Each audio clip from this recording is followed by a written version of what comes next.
Hello, everyone. So, as the title states, the truth of one's worth is their birthright.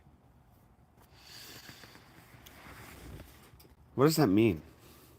What does that mean, the truth of one's worth is their birthright? Well, you're one.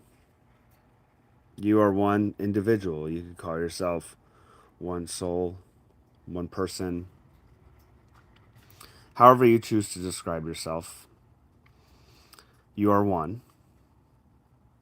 Okay, so the truth of one's worth is their birthright.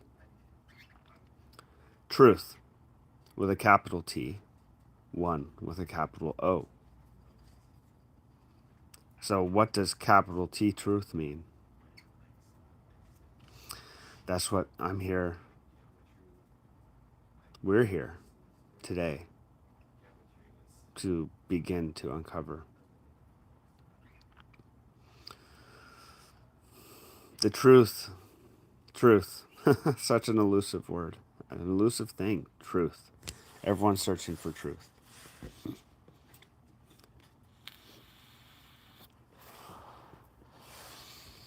It's not something that can be put into words. You can't sum up the truth in all the books ever written in the history of mankind, the truth, because words can't even touch the truth. Words cannot come anywhere near the truth. However, words can point at something.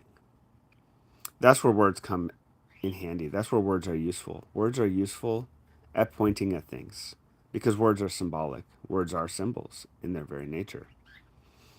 When you call something a bird, it's not the BIRD that we're talking about. The BIRD, and you put that into sounds that come out of your mouth, that's just pointing at something. Like, what is a bird? Truly, what is a bird? We have our words that talk about birds, dogs, cats, all sorts of other animals. But what are we really talking about here? I mean, we both see something standing on that limb, has feathers. What are feathers? See, the rabbit hole goes very deep, you see. How do you describe a bird to someone who's never seen a bird or has never seen anything with feathers? Right? We have a word for that. That's called qualia. Qualia is our own perceptual experience of something. For instance, if someone can't see the color red, like an alien or something came up to you, and you wanted to describe the color red to them, you couldn't.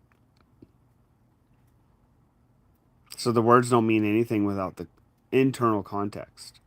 You see? So in and of themselves, words are actually meaningless. They're hollow, they're empty. They're just pointers, they're arrows that we can use to point at things. And here's the thing. You can't point at something for somebody.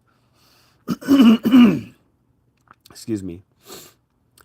You can't point at something to somebody using words if they have not yet experienced it within them. That's why you can tell someone 100 times something, or tell someone something 100 times, and they still don't get it. For instance, if let's just, as an example, if you've ever been to Disneyland, try to describe the experience to someone who's never been to Disneyland so that they can feel and completely recreate the experience of visiting Disneyland through your words without ever having gone there. You can't. Mm-mm. See, the words are empty. There's a word for that. Babbling. Just spewing out a bunch of empty, meaningless, hollow words that are pointing at nothing. Excuse me. Just getting over this. Some sort of cold or something. Yeah. So, this takes us back to truth. Now that we know the words are just pointers, they really, it's just like a sign on the side of the road. You're not you're not driving down the freeway to get to the sign. You see the sign as you're driving and it points you in the right direction because you want to go to the destination.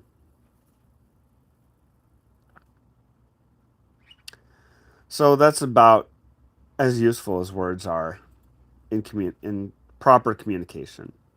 And that would all be in the what we call the left side of the brain, the neocortex. That's the logical, rational side of the brain, scientific. That's where most of the world is living right now, is solely in the left side of the brain, completely detached from emotion, from the feeling of things. And most are distracted on dopamine and other chemicals.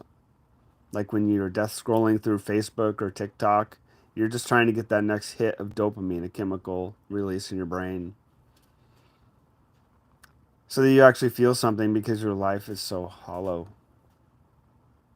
Because you're living off of words. You believe the words.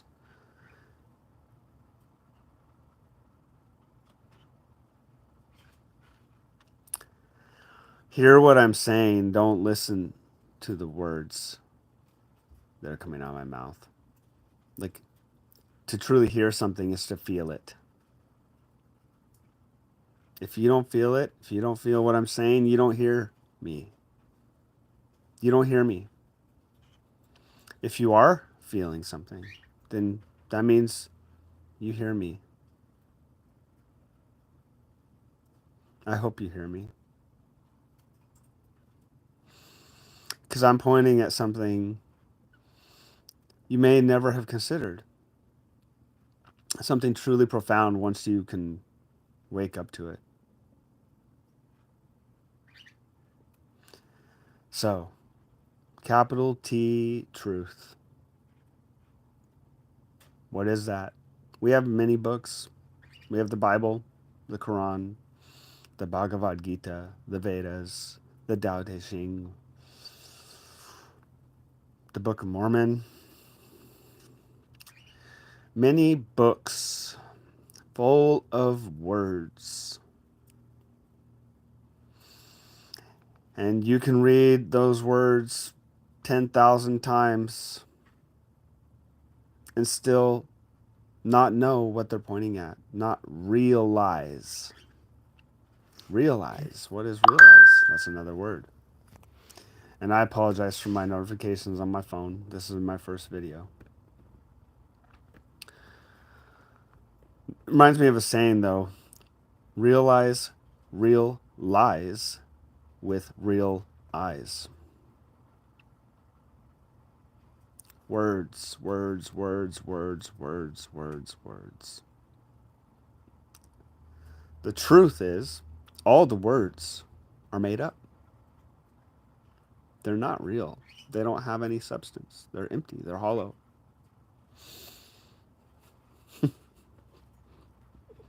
Once you get that, like, don't you see how that changes everything?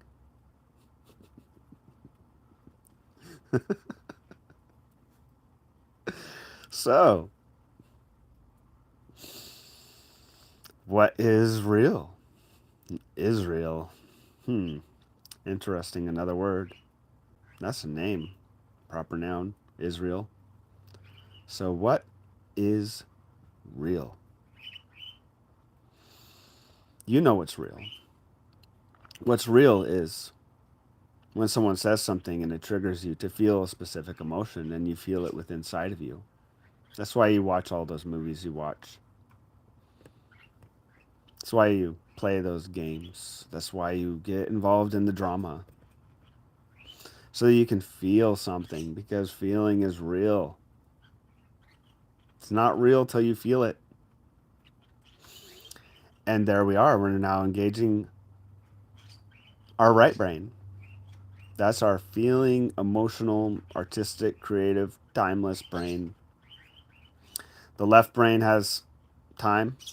Right brain is timeless, has no concept of time. The right brain has no concept of language. It only communicates with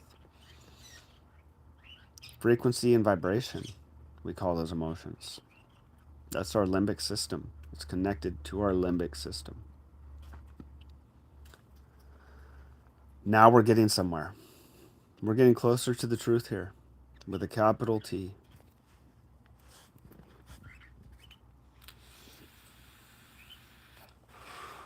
You know, when you've been exposed to something hundreds of times and then all of a sudden it clicks. Oh my gosh, I'm so stupid. Why didn't I get that before? I didn't.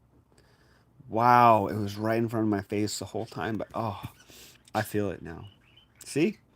Realize. Realize. What does that mean? That means to become real. You could hear it 1,000 times. It's not real. Not real for you. It could be real for someone else that's screaming in your face, hey, wake up. Wake up. Don't you see? I feel it. Don't you feel it? Yeah.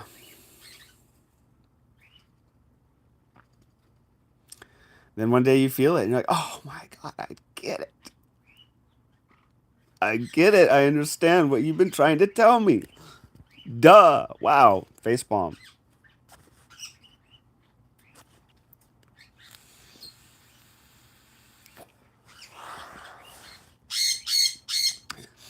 And so often we encounter the truth.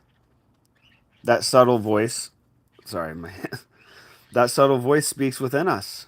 You know, that one that doesn't use words, that voice that speaks through your feelings.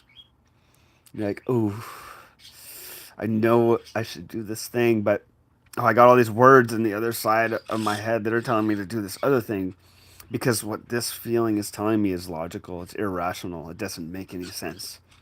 I can't rationalize it. I can't justify doing it. So I'm just going to throw it out and ignore it. I'm going to go do this thing that I know is the wrong thing because I have all these words in my head that are telling me to do it based on my past and experiences and what I know. And I'm not going to trust these feelings within me to guide me. And then I know you've been there many times afterwards. Man, I knew it. I knew it. I should have fucking listened to myself. I'm sorry. That F-bomb just came out. Sorry. My apologies. I should be more sensitive. But you get the gist of what I'm saying, man. I knew it. I should have listened to myself. I knew it. Why didn't I listen to myself? I did it again. I did it again. I knew it. I knew better. And then the next time comes around. That voice within you, those feelings that don't speak in words, you know, your right mind, right. You know, doing things the right way. Righteousness. Huh. Interesting. That word right. Right. Maybe there's no right and wrong. Yes, I have a bird screaming in the background. Maybe there's no right and wrong. Maybe there's right and left. It's funny. Like a lot of things come in right and left, like politics. Right wing, left wing. Huh. Almost like everything corresponds with the mind. What a coincidence.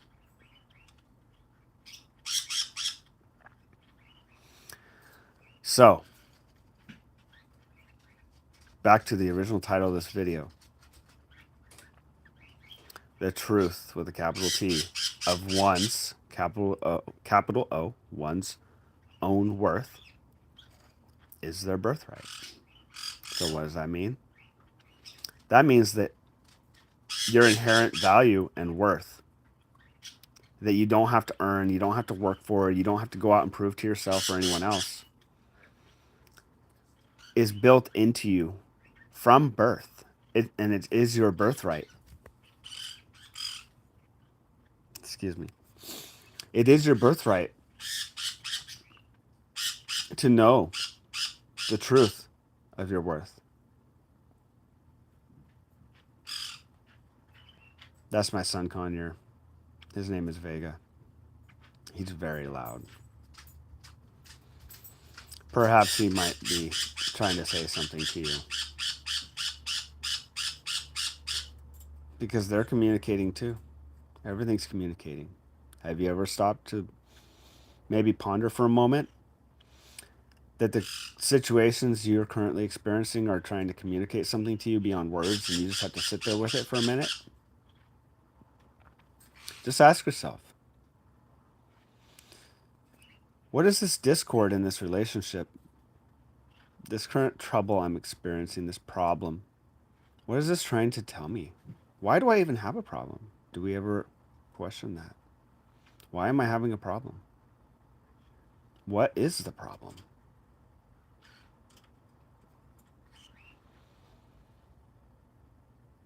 What is the problem? Maybe the problem is all the words that you're using to describe something that's happening in your experience. And then you're getting caught up in the words. Those words are triggering feelings and emotions. And it kind of snowballs on itself, so it attracts more words in your mind about what's happening and describing it in a not so pleasant way, and you just snowball, and it just kind of perpetuates itself in a particular direction.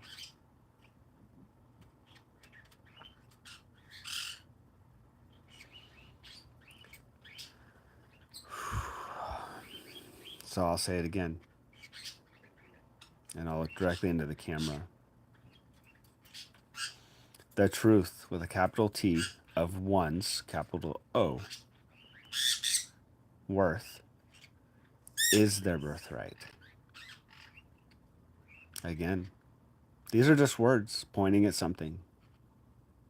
What are they pointing at? I'll let you sit with that for a while and ponder that.